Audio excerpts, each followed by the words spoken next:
will start by placing the first view.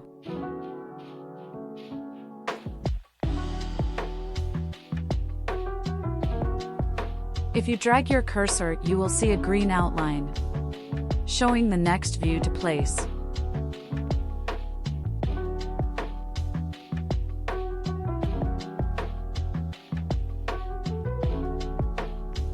Change the isometric to be half the size of your orthographic views.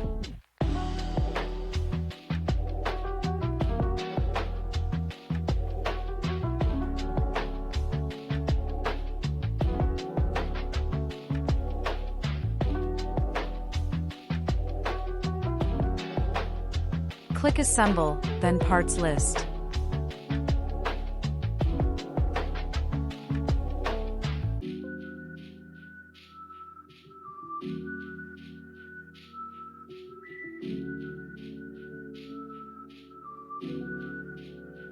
Make sure to name parts in all caps to avoid having to go back and change them later. Additionally, change part number to part name. All text on a CAD drawing should be in caps. You can edit the parts list by using the pop-up box.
Let's add the balloons to the assembly using Auto Balloon. First, select the view and then all the components. Then, change the placement to around and place them.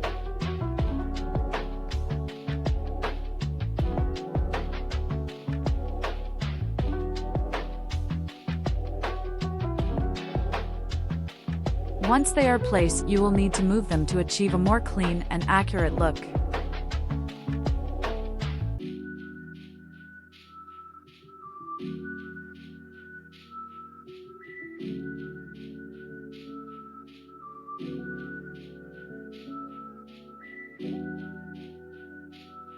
If you attach the balloon to a surface, it will become a dot.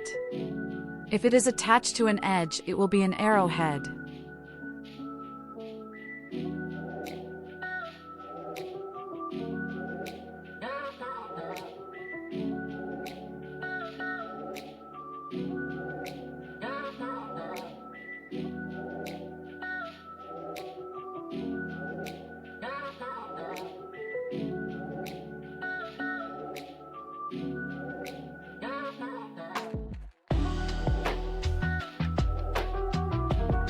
If you cannot see the inner components of your assembly, you can add in a section view.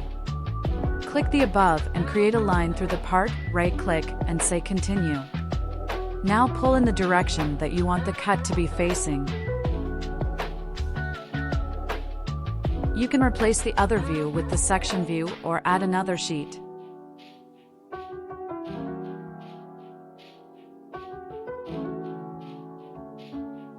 All of the hatch lines in an assembly that is sectioned should be different. Click on the hatch to change the angle and spacing of each component.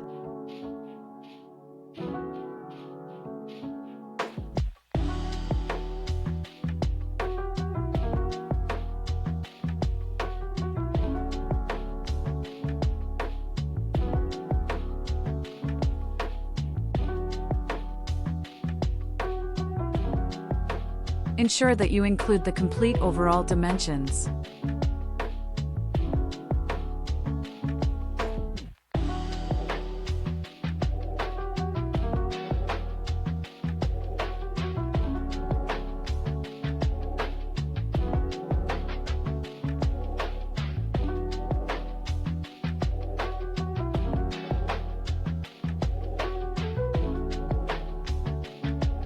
When creating a drawing, it is important to include your assembly notes and units of measurement.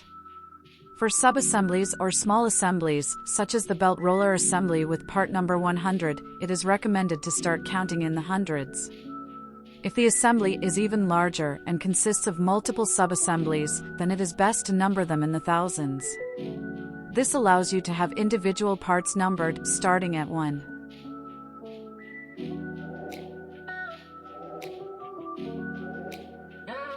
Make sure to save and PDF your drawing.